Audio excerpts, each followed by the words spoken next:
Welcome, everyone. Thank you for joining us today. My name is Andrew. I am the Executive Director of the Chester Playhouse. It's my great pleasure to welcome you today to this fabulous conversation with an award-winning poet, activist, journalist, and teacher, Miss Elle Jones. Thank you for joining us again. I'm just as we begin, here. Well, folks, I'll just ask you to keep your mics muted and your cameras off for the short term, if you would. As we begin, though we are meeting virtually today, we would like to acknowledge that the Chester Playhouse operates in Mnesueck in Mi'kma'ki, the unceded, unsurrendered land of the Mi'kmaq people. We uphold and honor the treaties of peace and friendship, and we would like to pay our respects to the elders past and present as we continue to work towards reconciliation on a daily basis. This practice of acknowledging the original inhabitants of the land is inspired by itself by Indigenous practice, and we share it to affirm our commitment to learning and invite you to join us on that journey. We invite you to take a moment now to acknowledge your relationship to the land from wherever you may be joining us.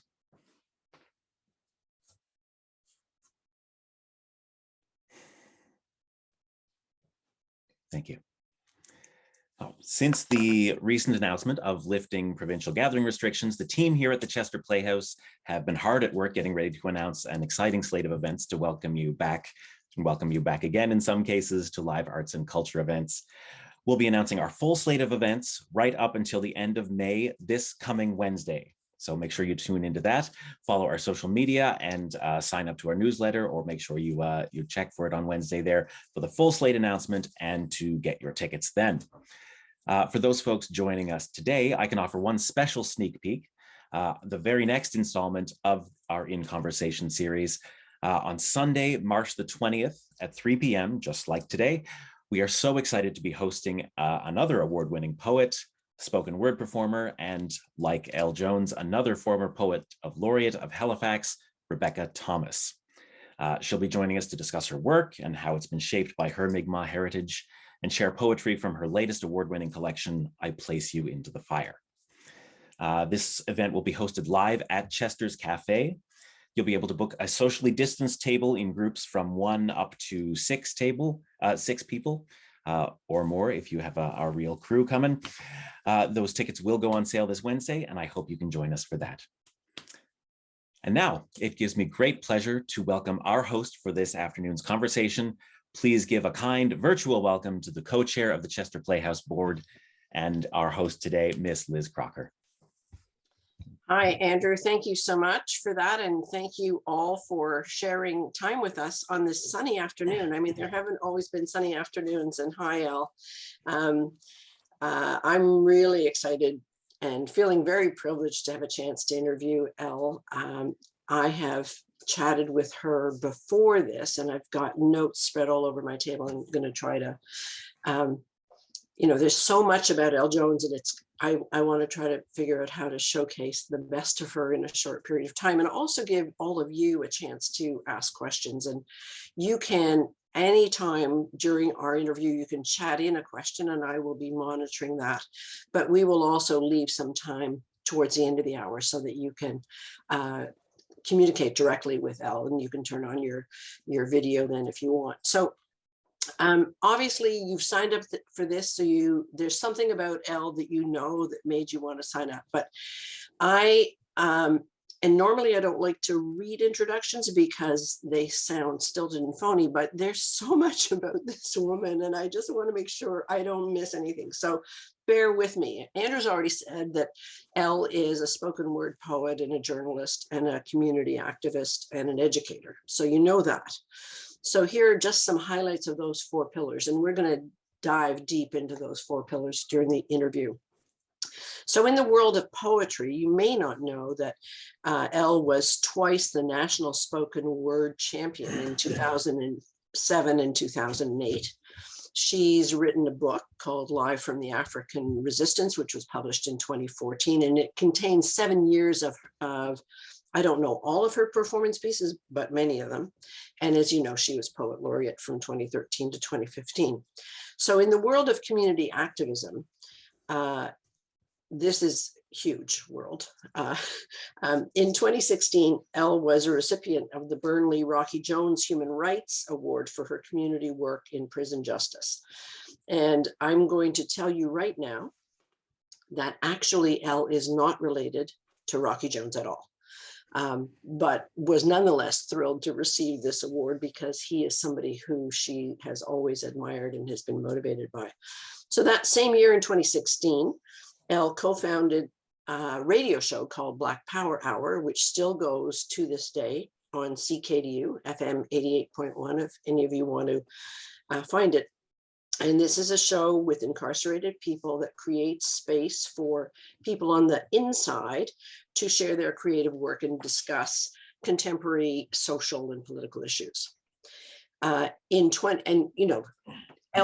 think Elle never rests. So I'm jumping ahead from 2016 to 2021 as though she was doing nothing, but trust me, she was doing things. But just this is another highlight for sure.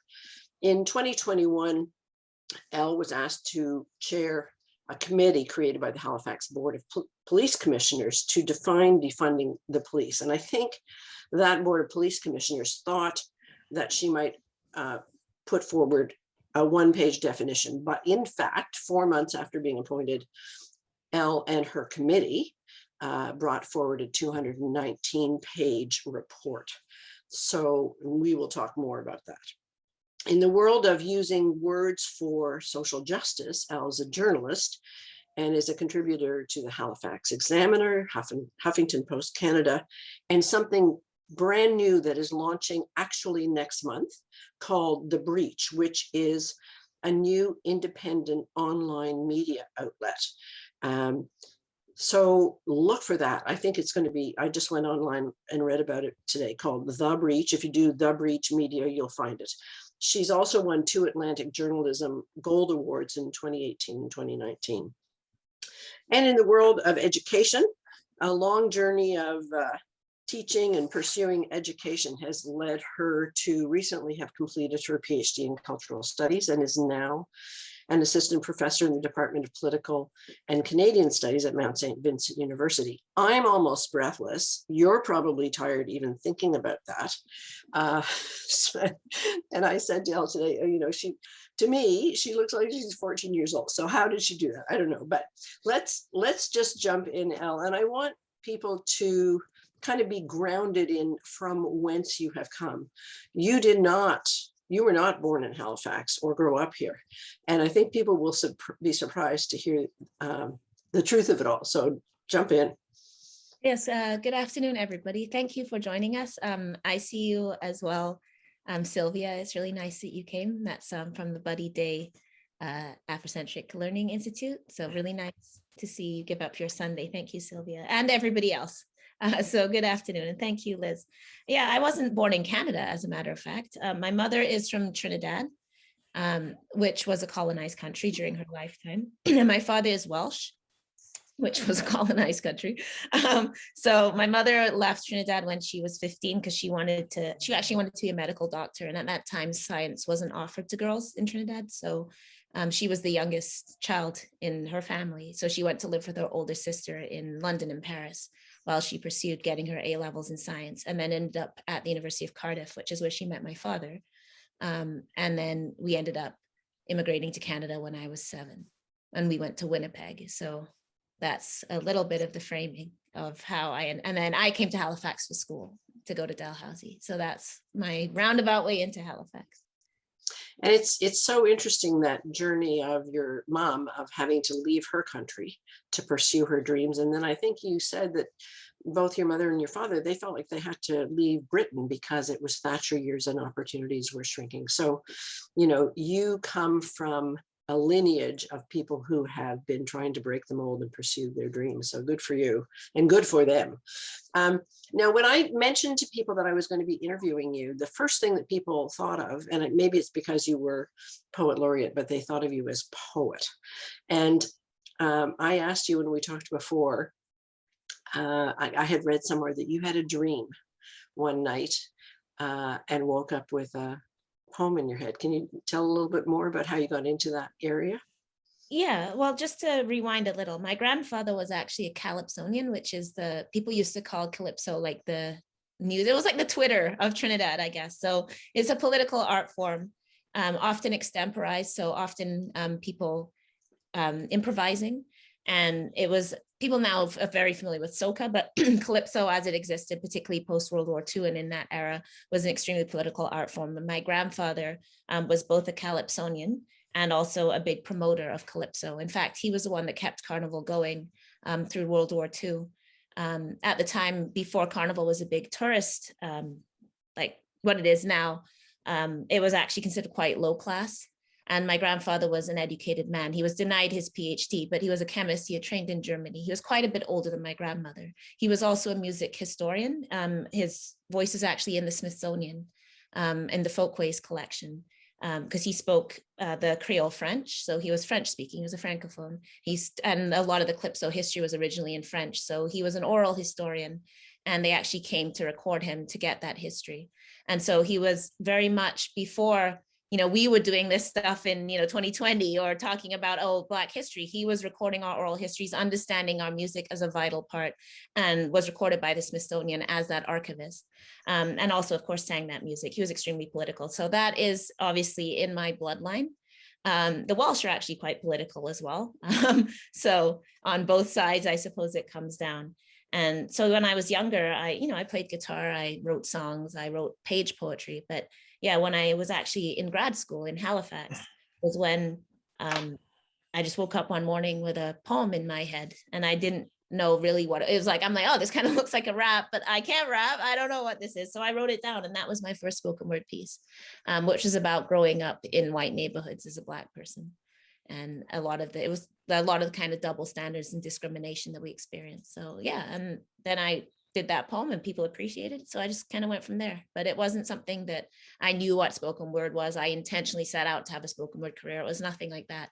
It was just, I had this poem and then I had things to say. And this seemed like a medium that it was able to say these things in. You don't have to wait on publication. You don't have to have other people approve it. You can just get up on a stage with yourself and a mic and say it. And that was powerful to me. So I just kept doing it. And then it brought me to so many other things as well. And you competed, and what's that like, to sort of take your words coming out of your mouth and knowing that people are looking at you to judge you in that way? I mean, I probably not as much now. I mean, I used to get very, very nervous competing, like very nervous. So I don't know. I mean, it's kind of unpleasant in that sense because you're like under a lot of pressure. There's time limits, there's points, there's a team. So that part was hard. It teaches you editing, I'll tell you that much, like how to hit a crowd. You have, 3 minutes to say something effective. So yeah, it's a good experience, I think, as a young person entering slam. Just because, yeah, I mean, you just have to get up on stage by yourself and kind of speak yourself and in ways that will compel people. So it's not the be all and end all by any means of poetry. It has its drawbacks, but I think it can build something really strong. I often say, thank God for spoken word, when I have to do other things that make me nervous or something, you're like, okay, well, I can do this job interview because I have to get on these stages and still do get on these stages. And as somebody once described it, say things that make people relentlessly uncomfortable. So I guess I learned how to do that on stage first and then translated it into other areas of life. So I think it doesn't always, for me, I always joke because I also didn't know that a lot of my friends at the time, like they were in Imhotep program and stuff, they were tutors, and I didn't know they were getting paid for that. So I thought that they were all like volunteering. And I was like, oh, I better step my game up, So I started doing all this community stuff. And then I later found out that these are their actual jobs and it wasn't just the goodness of their heart. But, I always felt that if I was going to say something on stage that I should back it up in action. So for me, it really led me to activism as well. In fact, I found something that you said. This is a direct quote from Mel Jones. If I have a spoken word manifesto, it's simply to remind myself and others to speak with courage, to speak sincerely, and to be real. And yeah, it's in the introduction to your book. I found it today. But I also read somewhere that it wasn't always easy. Like people didn't always clap, and that there were times you were actually booed off stage. Oh my God, yeah. I mean, when I started, so this is 2007, and I genuinely, I think, thought that these were just facts that people knew, like the world is racist. So I guess to contextualize this, obviously the 90s had that huge surge of like political hip hop. That's like when I was very young. So that's before my time, and then of course 2008 is when we're supposedly post-racial, and people forget this now, but of course the election of Obama, people were genuinely talking about how racism was over. And so I started doing spoken word in 2007 as a Black woman, and I was talking about police and prisons. I would be like going to Black History Month talking about gentrification, and that was actually where Rocky, because I'd be saying these things, and I genuinely, at first I genuinely didn't know that people found them like confrontational offensive. I thought they were just true. And so I would say it in a poem, and people would get very upset that I was by name identifying these injustices. I wasn't just vaguely saying revolution or vaguely saying unity. I was saying like this and this and this and this in really stark terms. And yeah, people would be quite upset with me, like I was, ruining the room. And this wasn't just me. I mean, this was happening with other people in Word is Bond, like as young people that were really willing. So this was a whole group of people. Word is Bond was a Black poetry collective. Shante Grant was one of the founders, Israel Jones, Tasia Roll, Amanda Carvery, who has the book Love Letters to Africville. Like there's a lot of amazing writers and people that were in this group, and started before me. Like it started in like 2001. And so there had always been, I think there was always some pushback on young Black people just getting together and sharing these voices, right? And that was very true when I started talking about these things that are quite common now. And so, yeah, people would be quite upset with me. They would call me hateful. They would say I hated white people. I was angry, and I'd be doing these poems, and Rocky would be like at the back, like pumping his fist and getting really hyped up that I was saying these things, and making me feel really good about that. It also, another person that I have to say in sort of this early history is Denise Allen, from the community of Africville. And I remember being at the Word is Bond shows very early on, and I'd be getting up and doing these political poems. And I think she saw that in me as well. And the first political thing I did in Nova Scotia was Denise took me around when they were fighting the dump in Lincolnville. And we went knocking on the doors in Africville to get people in not Africville, sorry, in the square, but descendants of Africville, to make that connection between the dump that was in Africville and the dump that was in Lincolnville. And that was, of course, work on environmental racism before that had really been coined and named. And of course, Ingrid Waldron has done that work. People are familiar with There's Something in the Water, but I really want to shout out Denise in like 2007, like going around and knocking doors and telling African Nova Scotians about that. So at the same time as there was a lot of pushback, I certainly wasn't allowed on like this kind of stage. There was a lot of people that saw something in me and really, reached out and really nurtured that in me, which I'm really grateful for. So it was both like, getting pushed off stages, getting banned, having people just really tell me that I shouldn't be saying these things, all of that. But then also people like in the African Nova Scotian community, in other social justice communities, which wasn't as much of a thing at the time in 2007. Like it wasn't like the social justice community in the way it was now. Like if you were saying this stuff, you probably meant it. Like there wasn't, like it wasn't trendy, it wasn't cool. People weren't talking about, like, I'm not saying I'm the first person ever to talk about the police. Like Black people have been talking about police since like 1880, but since enslavement. But in those terms, there had been a bit of a lull because people were like, oh, we're post-racial and stuff. And then I was coming in talking about this stuff, and yeah, a lot of people didn't appreciate it. But then the group of people that did always made sure that they sustained me in that. So that was part of what really pushed my work to also be, I think, so actively tied to social justice movements, because I wasn't getting the other stages.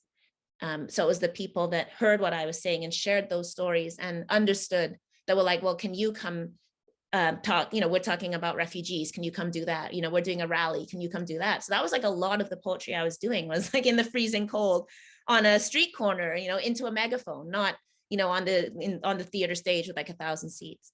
And that really shaped the work I was doing too. Well, and in fact, you have said that in spite of your sort of fame and notoriety for your poetry, that poetry isn't your first priority. I think what you said to me was your first priority is people and matters of life and death, which sounds like the activism side. And I talk about these as though they're separate, poetry and activism, and clearly they're not. Elle Jones is this amazing tapestry with all these threads that come together. But you also told me that the earliest seeds of activism came before you discovered slam poetry in a way. I think you said you read something by Oscar Wilde when you were 13. Can you tell people about that? Yeah, so when I was growing up, my parents' bookshelf, at the top there was Boswell's Collected Lives of Johnson and then Collected Works of Oscar Wilde. both of which were like these very thick books. So I already had a sort of image of them as very adult works. We didn't have a TV growing up. So my mom, we went to the library a lot, so you like read a lot of the children's classics and stuff. And then for my grandmother's 90th, we went to Trinidad and there wasn't a lot to do. Like you're not really allowed out of the house. And I saw Frank Harris's biography of Oscar Wilde on the shelf, and I recognized the name Oscar Wilde from seeing it up on the shelf all those years. And I picked it up. And I was conscious that this felt very adult to me. Like it wasn't like Narnia. It was something that I connected as adult. And I sort of stepped into this adult world. And in there, he had a quite long excerpt of Ballad of Reading Gaol. I don't recommend this biography, by the way. It's very homophobic. But, I got the gist of what was going on with Oscar Wilde, like the whole story of how he had been imprisoned. And then there was a long section of Ballad of Reading Gaol. And it really spoke to me as the first social issue. I just felt I fully understood. I was like a baby feminist. I had some feminist analysis. Obviously, I went to a mostly white school. I was in like an enriched gifted program as the only non-white kid in that. But I hadn't necessarily crystallized that analysis a lot. My mother told us a lot of family history, but she didn't necessarily phrase it as race. So I had a lot of family history that when that clicked for me as race, I could go put that into a history of colonialism, but I wasn't there yet. And so reading about prisons, that really spoke to me. And when I went home, I pulled down the collected work. So I pulled the book out and I read Ballad of Reading Gaol and I read De Profundis and I read all of this stuff. And of course, when you're that young, your mind is so ready for it. And that year in social studies, we had to do an essay on some issue. And most of the girls did like photoshopping magazines, like beauty issues, exactly what you think that young girls would do, right? And I did a woman in prison. And I remember going down to the local Elizabeth's Fry and like asking for information. And they were like, is your mom in prison? Like, why are you here? And so I did this essay on like how women should be able to keep their children while they're in prison and stuff, which I probably just like copied out of Maclean's or something. But it definitely that was really my first big political moment of saying this is wrong, and just how Oscar Wilde phrased so many of those lines, which have stuck with me. I still know like so much of that poem from reading it when I was 13 and just memorizing it. So yeah, that was a really important moment for me. I think as we go through this interview, Elle, I'm just thinking this now, and Andrew, I'm sure, is listening, but when you make references to things like this, maybe we'll put them in the notes with the recording. So because I'm sure people are immediately wanting to go get Wilde's poem. And I think you also told me that your sister was a bit of a mentor for you too, because she had a copy of Malcolm X and a poster of Angela Davis. Is that right? You froze. Is it you or me? Well, we were both frozen, and now we're not. We're good. Okay, perfect. Yeah, my sister's a little bit older than me, and she was, so in grade 9, she had to do, and she went to private school at the time because we had just immigrated, and my mother didn't feel comfortable with her going to like local junior high. She was scared of it. So my sister was at a girls' school, which was all white. And she, in grade 9, they had to do a poetry project. Like they had to find 100 poems on a topic. And my sister chose poems by Black authors. So she was on her own, like finding Langston Hughes and finding all these poets. And I used to sneak into my sister's room and steal her stuff. So if she had a book, I would steal it and read it. So I stole Malcolm X and read it from her. And I was like 8 or 9, probably. I took like, the poems that she was reading, I would like rifle through her stuff. When she was in, I think probably, grade 7 or 8, like she was in debating, and they had a speech contest, and she did one of Angela Davis's speech. And I remember telling, now she's like, I was so convinced I was going to win and so upset that I didn't win and couldn't understand why I didn't win. But of course now, like, because she was a Black girl doing like Angela Davis, but she had photocopied the cover of If They Come in the Morning and had it on her wall for a long time. So I first heard about Africville from her. I remember her making a speech for Black History Month in her school, which she didn't have. So she like seized the intercom and made a speech and talked about how Canadians don't know Africa. Like, this is when my sister was very young. So she was a very forward-thinking person. And that really influenced me when I was younger, because obviously she was my big sister. So I just copied what she did. You've pursued so many issues of social justice, and you've already mentioned a couple, but if one had to encapsulate them, I think I would suggest it's empowering the marginalized, almost in any situation, but certainly lots of work with respect to incarceration. And I know that you also led a national campaign to try to halt the deportation of Abdul Abdi, man in Halifax. Can you tell people a little bit about that? Because, you know, maybe people weren't following that issue at the time, but I think you did some amazing work. Yeah, this is in Desmond Cole's book. So if anybody's read The Skin We're In by Desmond Cole, chapter 12, December and January also deals with this. So you get a little touch of what we were doing. And one thing I'll say about Desmond's book is I haven't seen anybody write about this anywhere or acknowledge this, but if you notice, Desmond's book is all highlighting the work of like Black and Indigenous women. Like virtually every activist and campaign he talks about is woman-led. And no one ever acknowledges that in that book, but it's there. So if you've read Desmond's book, he talks a lot about what was happening at the summit, the Federation of Black Canadians, and the advocacy that kind of publicly happened there. So very briefly, Abdul was a child refugee. Him and his sister Fatuma were brought to this province. Their parents had died. They were raised in refugee camps in Saudi Arabia, but they are of Somali origin. And they came to this province and were rapidly taken into the child welfare system and made permanent wards of the state. They weren't offered a translator, so to this day, nobody in the family knows exactly why they were taken, because at the time they didn't speak English. Fatuma had her hijab stripped from her and was never given another one. They had their language taken from them. They spoke both Somali and Arabic, which they were forbidden from speaking to the children. And Abdul was sent to 31 different homes, group homes, youth jail by the time he was 19 years old. And because he was never given citizenship despite being a permanent ward of the state, so they didn't apply on his behalf, which meant that as he became an adult, he was eligible for deportation. And Canada tried to deport him once he had committed a crime and send him back to Somalia, where he had no family, no knowledge of language because they forcibly took it from him, no way to survive. So we ended up intervening in that. There's a longer story that involves also Ashley Smith's family. It was actually Ashley Smith's nephew that was cellmates with. So Ashley Smith, for people who don't know, is a young woman originally from New Brunswick who famously died in GVI Institute after being transferred from solitary to confinement to solitary confinement to solitary confinement. And the guard stood outside her door and watched her strangle herself for 45 minutes and didn't intervene. So that family, which is a very famous case. And I had met them while working on another deportation case of a woman named Fliss Cramen, who had been chained in the hospital when she became critically ill. And Coralie, Ashley's mom, had heard about it and reached out to me because we were doing protests. So that's how I met that family. So then when Abdul was being deported, Donna, Ashley's sisters, reached out, her son reached out and was like, we have to do something about that. And that's how we ended up hearing about the case. So that was just a very, very long campaign led by Fatuma, who quite famously stood up in front of Justin Trudeau at a town hall and asked him, why are you deporting my brother? Would you deport your own son? And really just stared him down.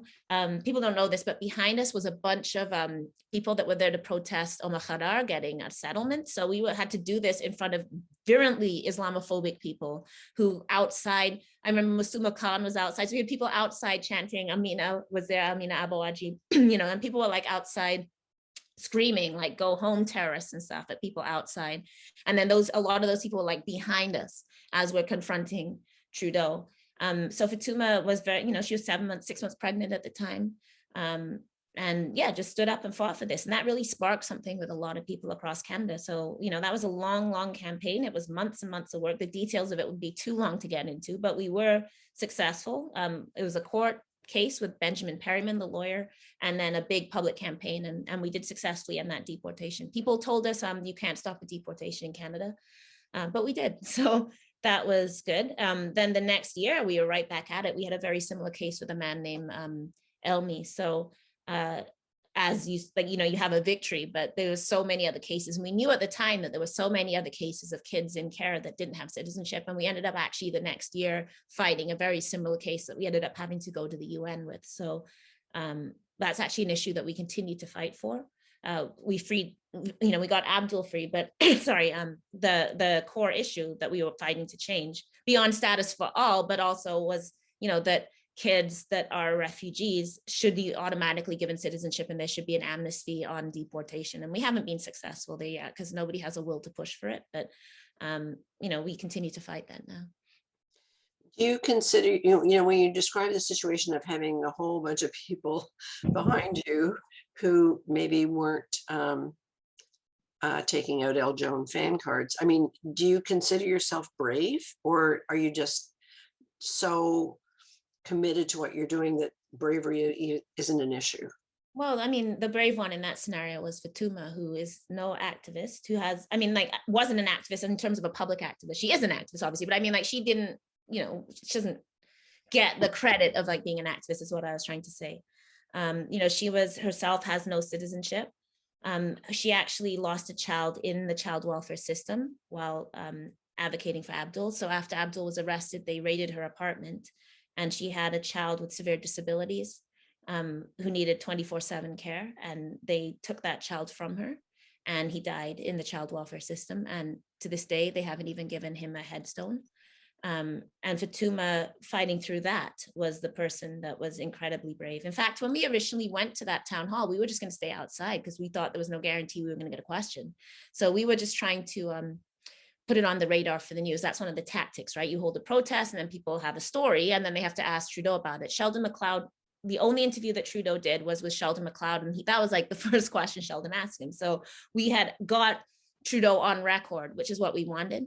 But then when we got there, Fatuma was like, I need to do anything I can to save my brother. Like, I need to go in. So we didn't have a plan, but Fatuma was committed. And so we were just following Fatuma, really. So I think she was the one that was brave there. In general, I'd guess, I mean, I'm not a coward. I definitely have a backbone. I think that's true. I get very frustrated sometimes with the lack of courage often shown by other people, because I don't think it's that hard. I think that, you know, there's things to stand up for. So I don't know if it's courage. I think sometimes it's stupidity. I don't know. But, you know, I just can't stop myself. I don't know. But I just think it's very clear. I think that in a way I've been blessed in this life to have things come to me where I can do something. And then I have the ability to do it. And I try and do it with all my heart, I guess. So I don't know. I think I like to believe that other people, if they got these kind of calls, would also do this, because I think it's very clear. I can stand up and this person's life can be saved, or I cannot stand up and this person's life will be ended. And I actually have the power to act in this scenario. So I think it's very clear. But yeah, when you're with people, I mean, we were all standing together there. When you have, you know, I don't know, the other day, I can't talk about the case, but just a case I was dealing with, and it was going kind of badly. And then somebody said that they told this person, well, don't worry, Elle's on it, she'll get it done. And I was like, oh shit, sorry. I'm like, that's a lot of pressure, because I don't know if I can get it done. But it's good to know, you know, if people believe that, and they have more ability to fight themselves. So you're never fighting alone. You're always fighting with other people. There's always lawyers, there's always other advocates, there's always people in the public. There's always the people that you're forging those relationships with. You know, Desmond was there. A lot of the members of BLM at the time were there. Like, you're not alone. And it's the same thing when you're on stage. Somebody asked me, how do you relentlessly get up and say these things that, you know, make people uncomfortable? And I was like, 'cause I'm not saying it by myself. You know, there's people that need me to say these things. People that hold me when I've done it. So I think it's that, and then the long line of ancestors that couldn't speak, that you draw upon. So I don't know if it's courage or just being positioned perhaps in your purpose and in a sense of history. So that's a beautiful segue into speeding up to August, September 2021, when the police commission looked at you and said, oh, Elle Jones can write us a one-page definition of what the term defunding the police means. And surprise, surprise, you said, I think it needs to have a process. And you didn't immediately accept their invitation, I gather. You put forward a more detailed proposal with parts. Yeah, so I mean, gosh, I'm like talking about the defund report. I think the first thing, just really briefly, is historically defunding is not a new idea. During slavery, there was a whole movement to boycott sugar. That is a defunding request, right? People may be familiar with this from the very famous China. You know what I'm talking about? Wedgworth. The Quaker ran the famous pottery company, and they had the very famous, Wedgwood. Wedgwood, thank you. So, that this was a very famous campaign that was a boycott campaign, and that is defunding. The apartheid campaign in South Africa was defunding. Don't give your money to the military and the police. The Panthers in their 10-point plan had a defunding demand. Give your money into education, housing, and food. So this is not a new demand. It has existed in social movements and in the Black community for decades, just maybe under other names. But in 2020, because of George Floyd, there was a lot of discussion around this idea that it was a new idea, which it was to a lot of people.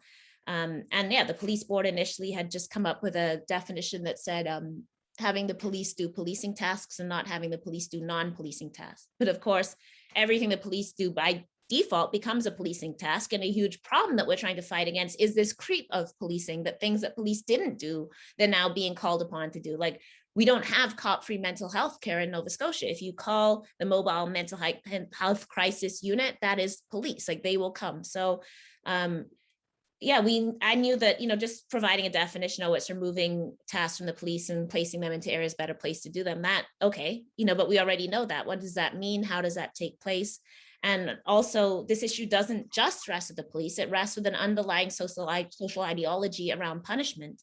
Like, we are the ones that call the police when we see somebody begging outside of Tim Hortons or an unhoused person, right? That's not only the police, it's part of a society where we've been taught to rely upon policing to deal with things that make us uncomfortable, or people that don't belong, or people that are walking in the wrong place, or whatever it is that we think. So we thought that a process that engaged the public in trying to think this through and understand it was really central to shifting something that has become it's so socially central. The police exist everywhere. They don't just exist as the boys in blue. They exist at borders. We just talked about this. They exist in schools, cops in schools, but also the policing and suspending of kids in school. People in healthcare call the police on mentally ill patients. There was a case in New Brunswick of an Indigenous man who died at the end of January of COVID, and he was sent back to jail because he was in a mental health ward, and he spit on one of the healthcare workers in a state of crisis. So they took him to jail and he died.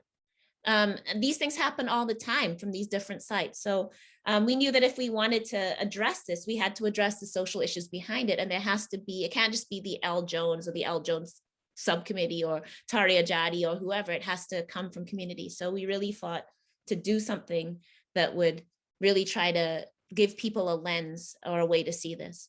And a voice. You gave I read somewhere that there were 2,351 unique responses to a survey. So you created space for people to participate. Yeah, and that was, I mean, again, like, it wouldn't, even if aliens came down tomorrow and were like, you're in charge, like, that's not right, like, it's not the correct thing to do. We have to find ways to work and talk through social issues. So yeah, I mean, that was trying to get people engaged on that. Obviously, so far we haven't been successful on the budget issue, but people in different municipalities have been sharing this report and using it in their own work, which is why we wrote it. I also thought it was important that a Black woman, like, we don't get to lead these kind of initiatives. Reports usually have white men's names on them. And while I'm not an advocate of just straight representative politics, as in, let's just put a Black layer of middle class people in and call that social change, I do think it's important that Black people's intellectual work, that the knowledge from our movements gained from our contact with generations of elders who have fought these battles, is actually part of how we do politics as well. So I thought that was important too. So that was some of the reasons why we decided to take this work on. And it was teamwork. It wasn't just me. Well, and I was going to mention that. I mean, you had your own team on the committee, but you facilitated bringing together people with very different experiences and perspectives. And I think we can only move forward if we bring people together who don't necessarily agree, and then we learn how to talk together. So, I mean, we could talk about the police report, you're right, for a full 2 hours, but and there's other things that I want to chat about with you, but is there anything that stands out that you're proudest of with respect to this report? Question one. And question two, I bet you're not done, even though the report has been tabled.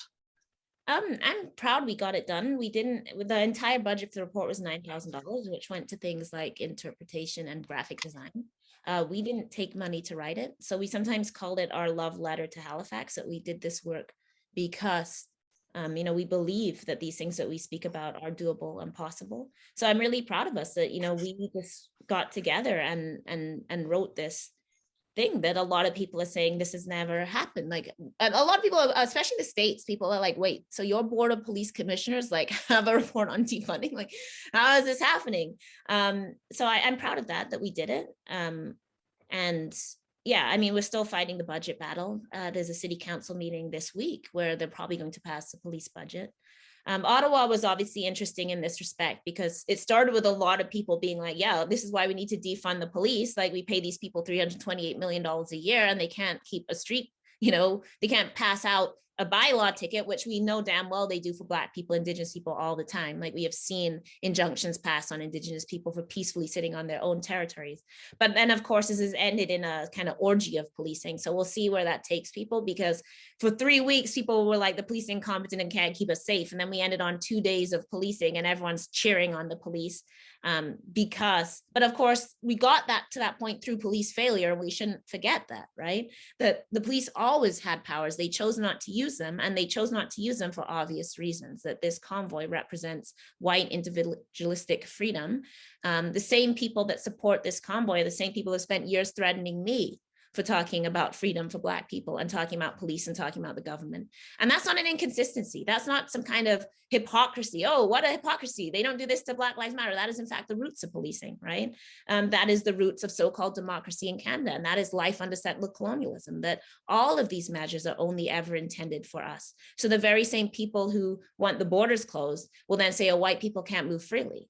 Because that freedom movement was never for us. And Canada has a long history of closing our borders to Black people and to Chinese people and to Japanese people and to Jewish refugees in World War II and to Sikh, and to Tamils, we have a long, long record of controlling the movements of people from the global South, while then, of course, claiming freedom for white conservative men. And we saw that very much, but it shows that the work, I think, that we still have to do. So, people very much still turn to these solutions. And obviously at the point it was, perhaps we could have done anything else, but we didn't have to get to that point had the police, done their job to start with, a job that people in Vancouver did with bicycles and that people in Ottawa were able to do in their own communities the week before, just by going out, joining hands and saying, you're not coming in. So we had actually examples of other forms other than policing.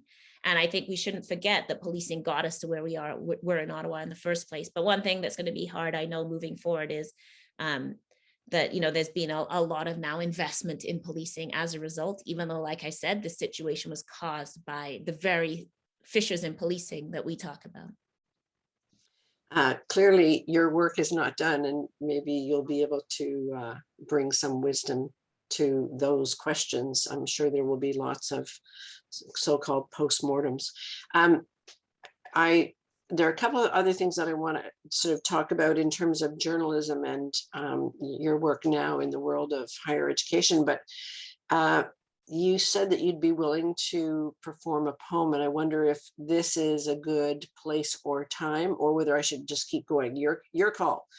Maybe keep going. Maybe okay. I was like, oh, we should poem in the middle. Now I'm thinking maybe the end, and I also haven't. Okay. About what I want to do. Okay. And I think energetically that'll be great. So we'll just keep chatting. You'll do a poem and then we'll open up to questions. Awesome. So, one of your other platforms for communicating what you care about is through journalism. And I mentioned that you contribute to Halifax Examiner and Huffington Post and now The Breach. And I just want to share with people, I know there are people on this call who are fans of Tim Bousquet and what he does with the Halifax Examiner. And here's what he has said about you. Elle captures the core of the issues and people she writes about and channels that humanity to her readers. So a lovely statement. And one of the things that I found interesting is that Tim has chosen not to put your articles about social justice behind the paywall. So they are available to anybody, anytime. And again, I encourage people who are interested to read your voice, if you will, to go and find your articles. There's a bevy of them there. Some of them made me almost weep and some had me laughing out loud. I wonder if you have a favorite article in amongst the ones you've written, and also how do you choose your topics? Yeah, there's a lot. I mean, just there's ones that stand out for different reasons. I think the article on Fatuma, There Was No Care. That's an article I think I worked really hard on and really tried to represent her voice in a way that wasn't about spectacle or about exploiting her pain, like really trying to tell that story for her.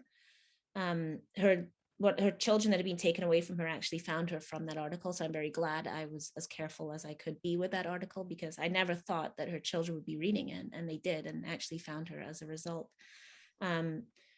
The article I wrote on Dan Kinsella, I feel like it's a good article on the current police chief, and I went back into Hamilton. I'm proud of that article. When we were doing the prison strike, there were so many good articles that we were doing, like with the prisoners, because the Department of Justice would make these statements and think that nobody could call them out because there's no way to know. And except I would talk to the prisoners, and I'd be like, "Oh, they said you have like books. Go count how many books you have." We'd literally be like publishing this stuff. So that was really fun, like working with the prisoners to talk back to power. So I mean, there's just a range. The one on my mom and Tests of Virtue, that one is probably my most popular article ever, I suppose. I just read that this morning. There's a lot of different stuff, and what I like is that it's a different range. When I was writing weekly, some of it was just like what was in the news, like you're under the gun and you're literally like, okay, like I have Friday to do this. So you're just trying to pick. Sometimes, yeah, like I mean, obviously there's news areas that you understand and that are interesting to you. So I think when you need news appears in a lot of cases. I haven't written as much lately. I mean, I was finishing my dissertation and I'm doing like research and books and stuff. So it's hard. And also I feel like once you stop, this is why I did it every week, no matter what, because I knew that once I stopped, it would be hard to make myself. And sure enough, once you don't have to wake up at 3 a.m. to write an article, it's hard to make yourself like do it.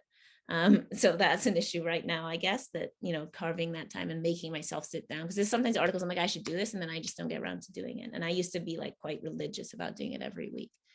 I know that feeling. I used to do a weekly article as well, and there were many nights I would go to bed and have not a clue what I was going to submit by 7 a.m. I would try to have a title put under my pillow.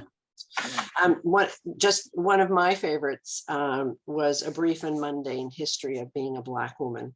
And I don't remember this, see? Okay, well, there you go. So as you said, you've been otherwise busy because you were finishing your dissertation, and you told me that you've never done anything intentional in your life. Things have just fallen your way, with the exception of pursuing education. And you said even that's been a little circuitous. So people know that you did most of your education in Manitoba, and you went to University of Manitoba, did a BA in film studies, interestingly enough, and then an MA in English. And then you came east to do a PhD, which you got actually from Queen's in cultural studies. So there were hiccups along the way. And in the circuitous path, you were having to find other work. And I was interested that one of the things you did in the year 2015 was you went to Iowa to be part of the University of Iowa International Writing Program. So there you were for a considerable period of time with people from all over the world writing. What was that like? Iowa itself, I mean, it's actually a State Department funded program. So it's part of the 1950s, like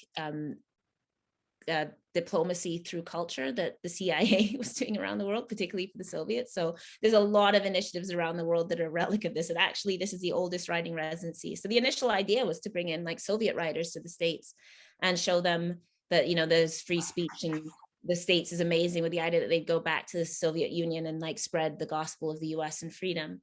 So most of the people that still take this program are people whose countries are being bombed, because like this is, I'm not being sarcastic. Like when my year was like Pakistan, there was the first woman from Afghanistan who actually ended up claiming refugee status. It's a lot. So yeah. So as a result, like you live in a hotel, you don't have to clean anything. You have a per diem. You get driven everywhere. We went, first class travel to Chicago, like staying in the Millennial Mile. We went to the French Quarter, like you go around the States and it's like this luxury experience. So that was all really good. And I always remember the weather being like, I always remember just golden sunshine and like running through Iowa. But I was also extremely depressed at the time because I had just not got a job at Dalhousie and I had effectively been rendered homeless and jobless. And I had so I had, worked and worked and worked and worked. And I was teaching like 8:30 a.m. classes at Acadia, driving on the highway. I was teaching at the community college at the time, which doesn't pay prep, by the way. So, so it was really like I'd be working like 8:30 to 10 p.m. doing something, waking up on 2 hours of sleep, driving to Acadia to teach. I really thought I was going to die on the highway. I'd be falling asleep while driving. I was doing prison work like really intensely, and I hadn't necessarily figured out how to emotionally balance it. So I remember I'd just be like crying in the car the whole time over stuff that was going on, and literally just like sort of be like, okay, going into work now, like wipe your tears, go in. So it was a difficult time. And then Dal, didn't give me a job, and I didn't have a home. I didn't have anywhere to live. I didn't have a job. And I really felt like, I've suffered and sacrificed all of this, and, here I am. And then the international writing program came up, and I was like, well, I don't have anything else to do. So, that was good. Like, so it was both like, I wish I was going now, in a sense that I would be in a better mental state. I've probably written more. I suppose it came at the right time in terms of literally giving me somewhere to go. And then I came back and I was homeless. I didn't have a place to live. I lived on the couch of a mother of a prisoner that I had helped for a while. And then somebody got sick at St. Mary's on December 19th or something. And I was able to get a job at SMU just because they would have hired anybody. So that time was, it's very mixed. I'm glad for the experience, but also it was a really, really terrible time in my life. Unfortunately, terrible times job-wise that continued up until 2021. So a difficult thing about being a Black woman doing this work, and this isn't news, or Neil Hurston's work wasn't recognized until the 1970s. Claudia Cumberbatch Jones, who's actually a relative of mine, her work wasn't recognized until like now. And she was doing the most forward-thinking work. I mean, for most Black women, our work comes into its own when we're dead. Which is just an unfortunate reality. Like, people prefer us to be dead than living, and so-called causing trouble. And that has also been true for a lot of my work. So I'm grateful for the platforms that I've had. Obviously, I'm not living in obscurity, but at the same time, I don't have a house. This is my first year on a permanent job.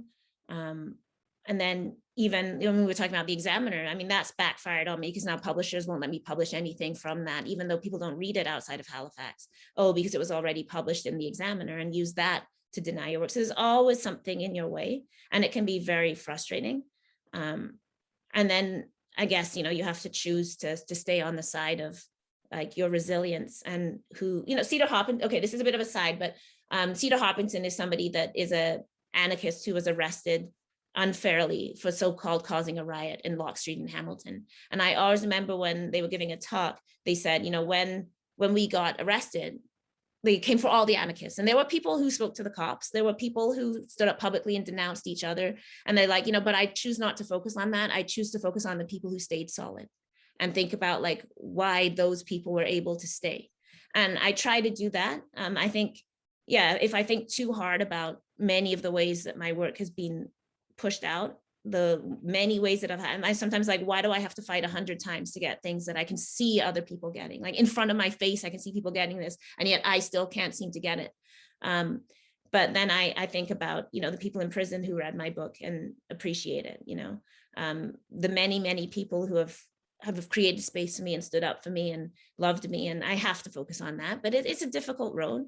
And depending on the day, it can be very frustrating. I mean, I've been at the Mount 6 months, and I've already started a prison education program, got into a program at Oxford, like published a report, got a book deal, like all these things that I can do in 6 months that I wasn't able to do for a decade of my life because I didn't have the job security. So if anyone's listening, the point isn't to personally complain. The point is that these are very real, the same institutions now that are like angsting over like Black presence are the same institutions that really deliberately, I was right there, and they cut me out in very painful and deliberate ways that have harmed my life irreparably and that will never be healed. But that is also true for people living in prisons and people facing deportation and people living in shelters. And so what we have to do is draw upon that and band together further and use those experiences to push us to justice and not push us into like, like you can just lie there and be like, why me? Why me? Why me? Like, and I do have those moments where I just feel extremely angry. Like I'm sitting in my house and I will think of something and I will get so angry about it. And I'll just be like, how could you do this? But then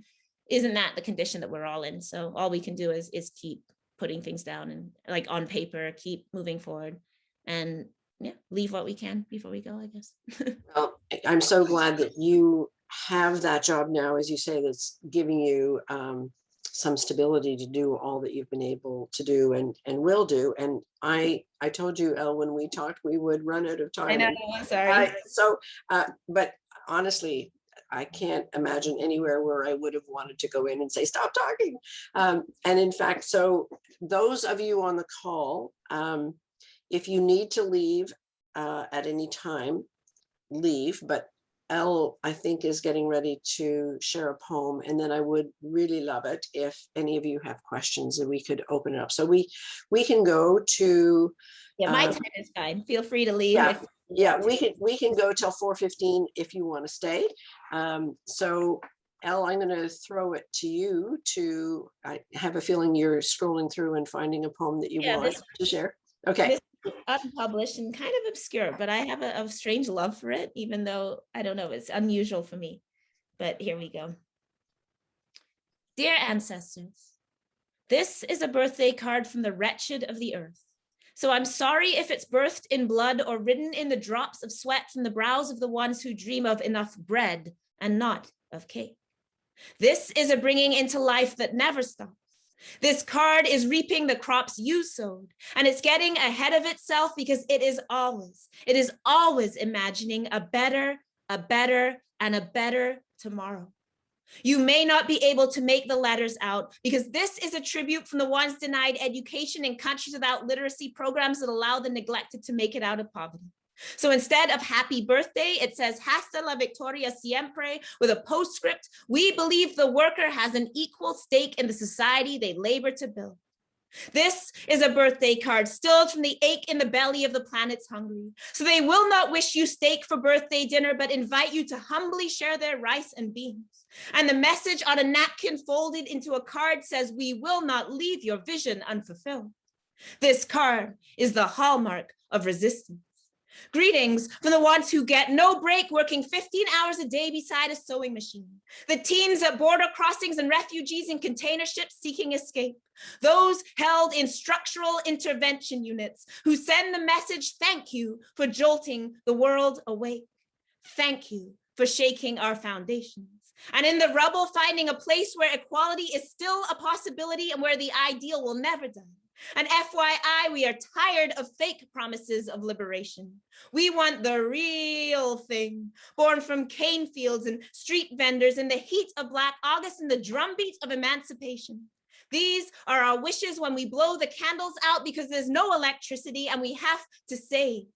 We have to save and be safe. This is a birthday card from the crater left after the invasion, and it echoes. It echoes with the news not heard on network TV. You can label it propaganda if you like, or you can call it the unheard cries of the majority making less than $1.25 a day. This is a card the CIA is trying to erase, and it is not sold in Miami, but is scraped together from tips of hotel workers and your mommy's 7-day-a-week job as a domestic and her layoff notice when her knees gave out, and made from recycled trash in the dump where children play. Down here, among the unclean, where schools don't have a latrine and the politicians come to power and are only figurines, the bombs fall on the hospitals stoked by puppet regimes, and they tell us revolution is just a whisper because its goals remain unseen. So this is a birthday card from the hearts that keep the flame burning, from those who are not turning away. The sparks that light up police stations and say, take your knee off our neck, and youths in Che Guevara and Black Lives Matter tees chanting death to imperialism and no justice, no peace, while corporate execs rake in another bailout check and the election of choice extends for another election run. But we are not done. And we are sending you a message saying we do not forget your name. So this is a birthday card from the bus drivers who refused to deliver protesters to jail. No, the revolution did not fail.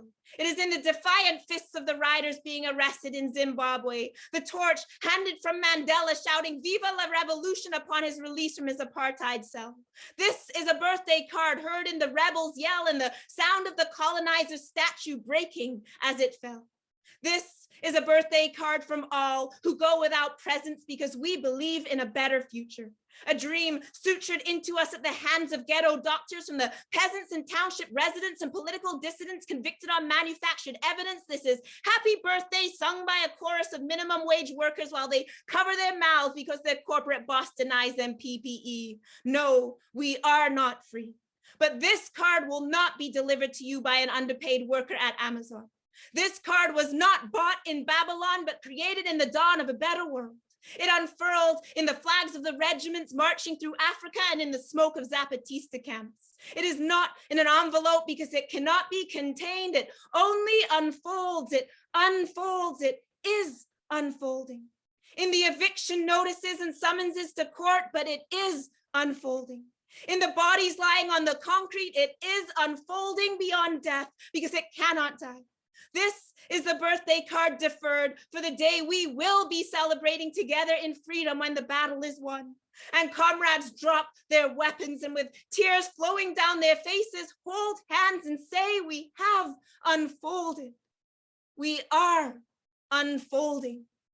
And the message, it still lives on.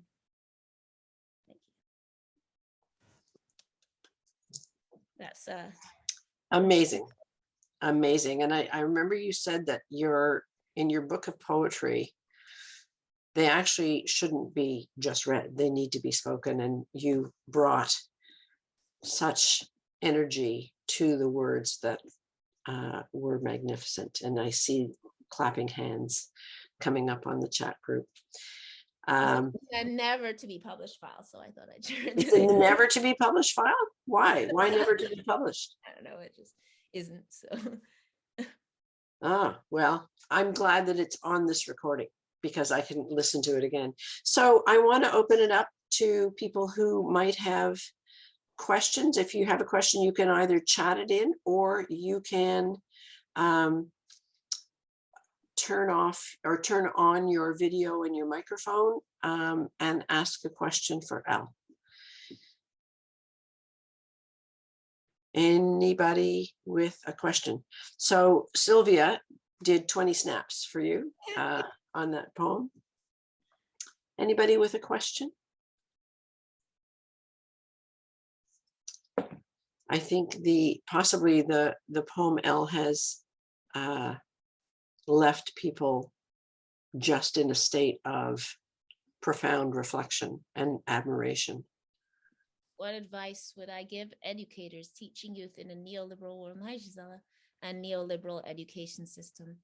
The tools to do things outside of that system. I mean, when I was a kid and we didn't have TV, we resented this immensely, obviously, but it forced us into, a ton of reading and reading above our level, like reading all over the place, which is the foundation, I think, for all the critical thought, that I do now, because you have to relentlessly question everything. So it's building those skills for critical engagement, especially in a world flooded with information all over the place.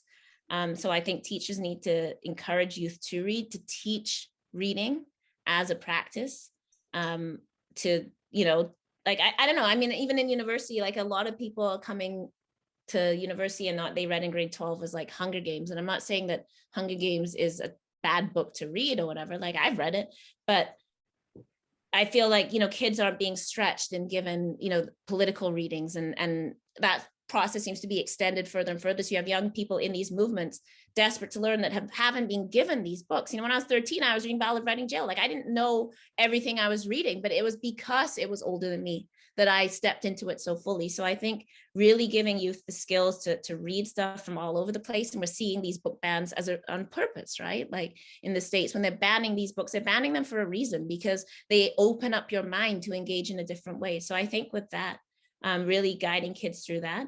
I think we have to be building a sense of resilience and principle and integrity. You have to be able to pull on those things inside you. And I'm not sure how you build those things. I think you build them through pushing your mind and then discussing and defending your view. I come up from a family that we argue all the time and there was no quarter given because I was the youngest. If you're 10, you have to argue the same as if you're 30. And so you have to defend your views. You have to know how to find evidence. And that was really helpful. So a lot of the stuff I learned was probably from home.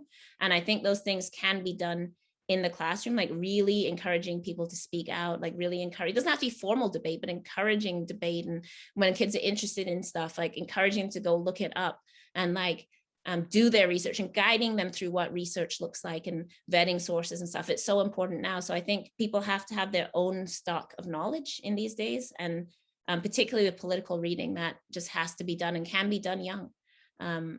Like these things aren't for a minority of people. Like these are important texts. So people should be reading political texts and reading all this stuff and being guided in how to manage it and how to talk about it and what they see in it. And I don't think we should be backing away from that in naming real injustice. And I like it's the biggest relief when you're young, when somebody names things for you. And I think a lot of people are scared to do that to young people because they're like, oh, well, I don't want to think that like racism governs their life, or, I don't want to feel held back. And it's the opposite. You're held back when you can't comprehend and articulate what's happening. And it is extremely freeing when somebody names and articulates and frames things for you and shows you that other people experience these things and these arguments have been had before. That is all very freeing. So I think it's giving youth those things and really giving them the skills to engage in them.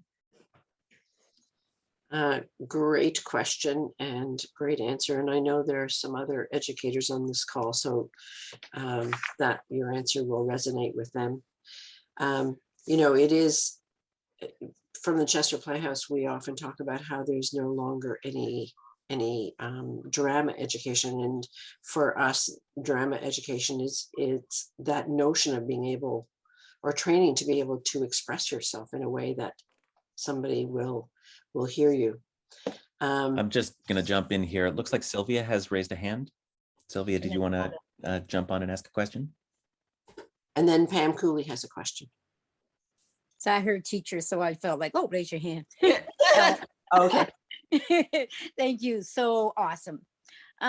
So I've been thinking about the social media and all the conversations that happen via social media and wondering if there's a way to kind of I don't know if it's manage it, corral it, or shape it so that we can really have a way to be continually knowing what is going on. Because that's one of the things I feel like there's some think tank needing to happen or something version of, right? Because things still somehow often get shaped up as one ofs until we're talking with some people and then we go, oh, that situation happened there. Or now like we're talking about the inequities in the film industry that is happening here. And that kind of got raised because someone, had a open letter, and then that got distributed around. So I just wonder, like, any thinking around what are some ways, maybe social media or some other way, so we can have this think tank space happening. So we have the information, we can have these discussions, and there's a way to do something with it that they can shape up into an action. If that all kind of hopefully makes some semblance of sense. I mean, I think we very much need a collective community calendar, even just to know when events are going on. And we have mailing lists and stuff. I think the problem has just been, part of the problem is because in many cases there's so few people doing things that when you're doing them, you don't also have the time to, also promote them, or all, you're just trying to get the thing done. So I don't know what the answer is, but I agree that there's a gap between often what's happening in the streets and what people know about how to show solidarity on these matters. Unless it's like a huge issue, a lot of people aren't always aware that it's going on. We often in spaces, I think it's bridging. So just say like abolition spaces, like we have all kinds of stuff we do, like Prisoner Justice Day, we're on Zooms and stuff all the time, but it's not necessarily making it beyond the circle of people who already know. And so maybe that's social media. I sometimes think it's also not social media, and it's like meeting in person and, being able to talk about these issues because there's so much saturation on social media. So I think some of it is actually in person, like having, once a month bigger meetings and like picking topics and having people be able to come and maybe having food or something. I don't know, because I think definitely on some of the political issues that until like there's not necessarily, I don't know how you phrase this to people or get the information to people or have people understand it. If they're not coming to the Zooms and stuff where we're breaking them down already. Like, I think there's that gap between getting things between people who kind of understand a movement and people who would be part of that movement if they understood or had been invited in. And I don't know if we do that intentionally enough, so I don't have a good answer, but you're correct that there's a gap, I think. And there's definitely a mentorship gap, that's for sure.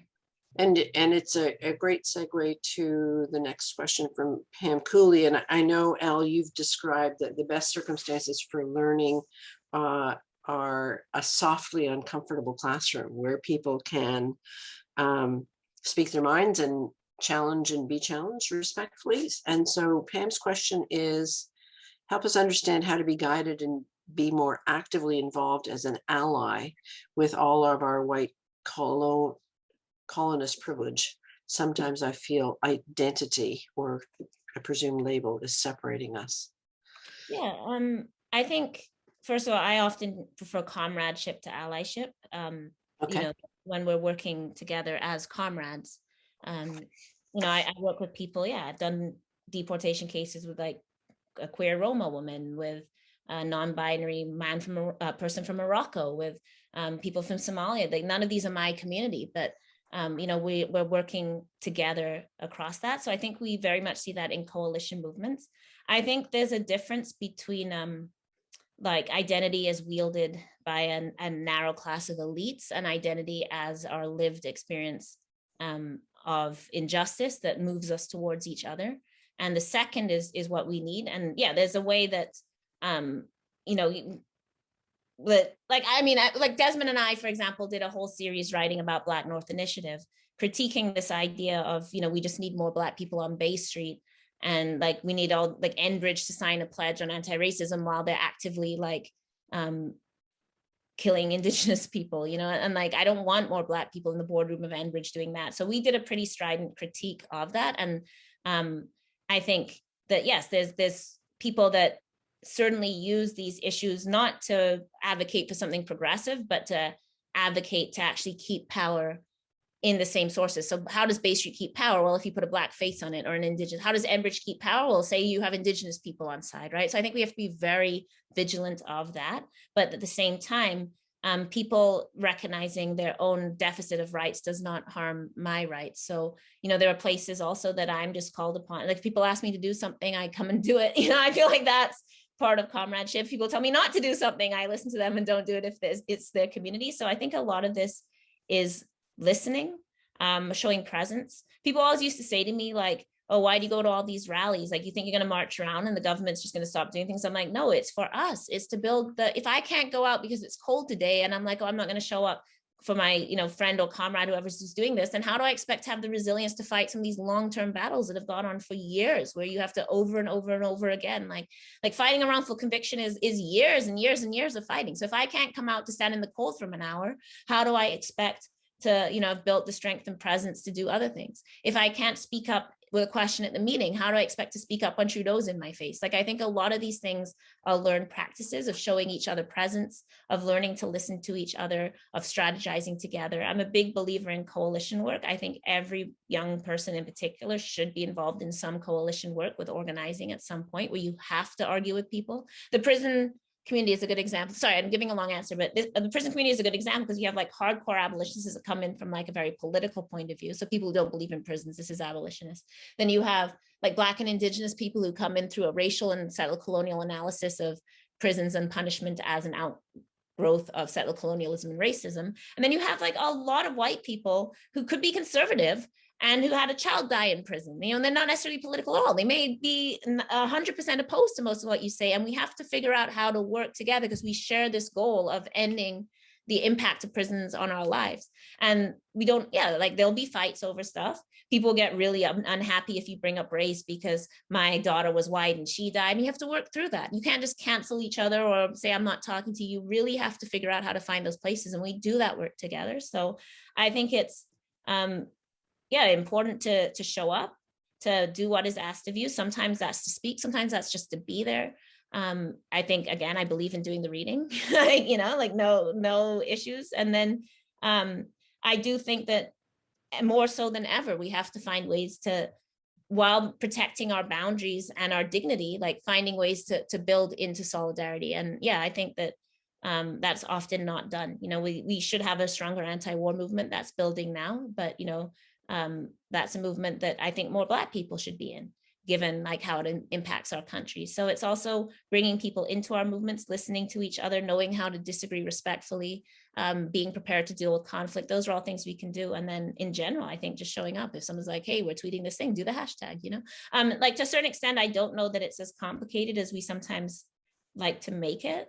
All the best allies or whoever comrades I've worked with have just like, they just step up and do what needs to be done. And I think that's most of it. You see a need and you have a capacity and you just step up and do that. And I think when people are doing that and working hard, there's always a way to respect each other's work. Is that a good answer? I don't know. I think it's a great answer. And, you know, we're now at 4:17. So, Sorry, yeah. you know, that notion of showing up and standing up and, as you say, just doing the work, you know, you yourself, this is another quote I'm giving back to you. You say it's not about righteous shaming, it's about learning. And you have to always be open and humble to learning. And it's ultimately about opening up yourself. So opening up, showing up. Elle Jones, I said to people this was going to be amazing. And you know what? I made an understatement. It was more than amazing. And you've been so generous with your time and your passion and your work and your honesty and your truth. And I think I can speak for everybody on the call that we hope that whatever you need to continue to be resilient and effective, we hope that for you, and we will in our own ways show up, I'm sure. I think you've taught us a lot and I'm grateful for that. Thank you for all the research you did. I mean, quoting things to me, I don't remember anything 30 seconds after it happened. I'm like, oh, that was so long ago. People remind me of things that was last week. And I'm like, oh, it feels like so long ago. So I really appreciate the work that you did to pull out all this. It means a lot. I mean, people who don't interview don't know how much work goes into doing an interview and how much research. So thank you so much. And thank you to the Chester Playhouse and everyone for showing up on a Sunday to listen to me talk. So that means a lot. And thank you, everybody. Yeah, thank you. And as Andrew said, come back in a month's time, please, and join our conversation with Rebecca Thomas. Rebecca is also amazing, and she was the poet laureate right after me. So yeah, Rebecca's great. So you should definitely listen to Rebecca. And, you know, because I get to be the interviewer and do the background research, I feel like I'm one of the luckiest people on the planet because I'm learning so much. So huge thanks to you, Elle, and thanks to all of you who've been on the call. And I hope I see some of you in a month. And Elle, I hope we stay somehow in touch. You're wonderful. Thank you so much. And Bye, thank everybody. you to everybody on the call. And I should say thank you to the African Nova Scotian community. I think I said it when I was talking, but as you probably got a resonance of, like this community is what shaped my words. And when people didn't want to listen to me, it was like a lot of people in the community that made stages for me, that advocated for me. People like Lynn Jones that have just championed me, you know, so I wouldn't be here without other Black women in particular that have always seen and pushed and loved me. So thank you so much to all those women past and present. And I'll stop talking now. So thank you everyone for joining. Goodbye, everybody. Bye, everybody. Take care. Bye.